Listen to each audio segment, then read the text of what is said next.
Subscribe to Brown Guy channel by clicking the subscribe button. Click the bell button to turn the notifications on. अस्सलाम वालेकुम friends and welcome to brown guys channel. So guys, आज की इस video के अंदर आपके साथ discuss करने जा रहा हूँ ब्लॉगर के टेम्पलेट के एरर के बारे में कि जब आप कोई ब्लॉगर का टेम्पलेट डाउनलोड करते हैं और डाउनलोड करने के बाद जब हम उसको ब्लॉगर पर अपलोड करते हैं अपना टेम्पलेट चेंज करने के लिए, तो उसके अंदर एक एरर आ जाता है। और आज की वीडियो के अंदर ये डिस्कस करूँगा कि वो एरर कैसे फ़िक्स करना है और उसको फिक्स करके टेम्पलेट कैसे अपलोड करना है। So guys, without wasting time, let's get started.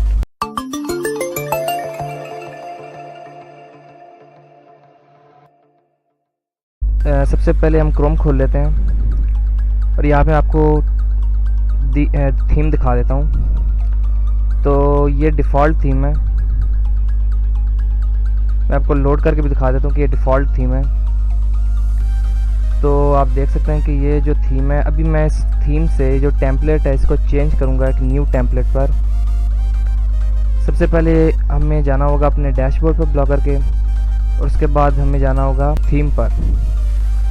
और थीम पे आने के बाद जब हम यहाँ पर देखते हैं हमारी थीम, आप देख सकते हैं ये वाली इस टाइम पे थीम आई हुई है।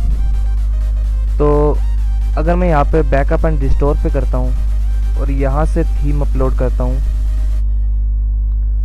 इस टाइम पे जो सी मेरे पास थीम है वो क्लियर बिजनेस है, और जो मैं अभी करूँगा अपलोड उसका नाम है हास्टर। तो यहाँ से चूज़ फाइल्स कर लेते हैं और डाउनलोड्स में जाकर अपनी थीम सेलेक्ट कर लेते हैं। तो ये थीम इस टाइम पे मेरे पास पड़ी है जो सी हास्टर, जिसको मैं सिलेक्ट करता हूँ और ओपन कर लेता हूँ। अब यहाँ से मैं इसको अपलोड करता हूँ।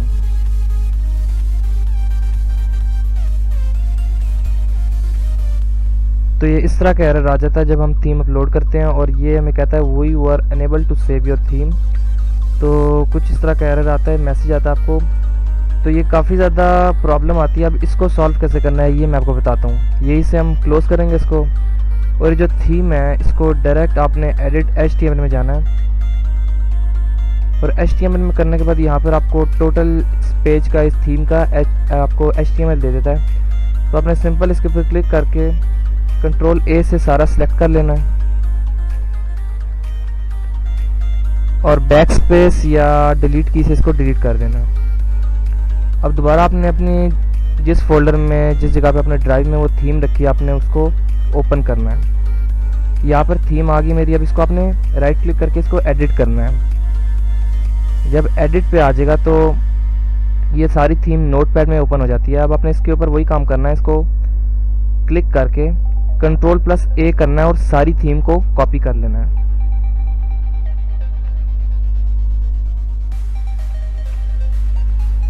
तो ये थीम मैंने सारी कॉपी कर ली है। अब इसको मैं क्लोज कर देता हूँ। वापस जाना है जहाँ पे हमने क्लियर किया था HTML। तो यहाँ पे आपने आके पेस्ट कर देना थीम।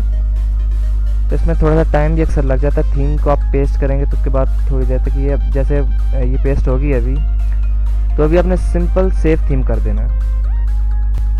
ये सेव हो जाए एक बार तो फिर मैं आपको दिखाता हूँ कि क्या करना है। तो अभी ये थीम हमारी सेव हो चुकी है। अब सेव करने के बाद मैं आपको साथ जो मैंने ओपन किया था अपना ब्लॉगस्पॉट का पेज, ये हमारी प्रीवियस थीम थी। मैं इसको रिफ्रेश करता हूँ तो आपको यहाँ पे नज़र आएगा कि जो मैंने थीम का HTML, न्यू थीम जो सी मेरी ऐड हुई थी उसका यहाँ पर HTML आ गया।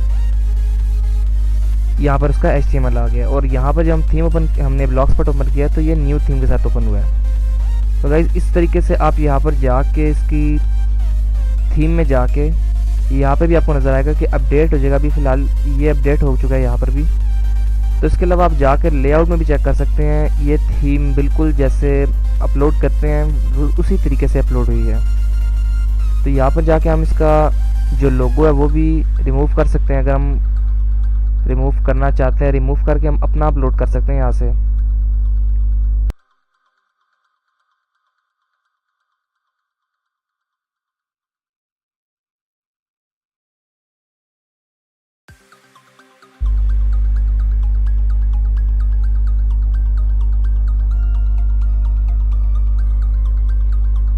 तो ये लोगो में अपना रख के सेव कर देता हूँ।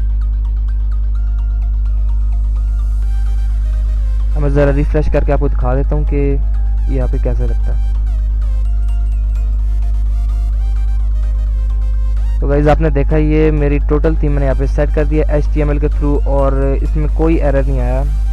तो अगर मेरी वीडियो आपको पसंद आई तो प्लीज़ मेरी वीडियो को लाइक कीजिएगा और हमारे चैनल को ज़रूर सब्सक्राइब कीजिएगा।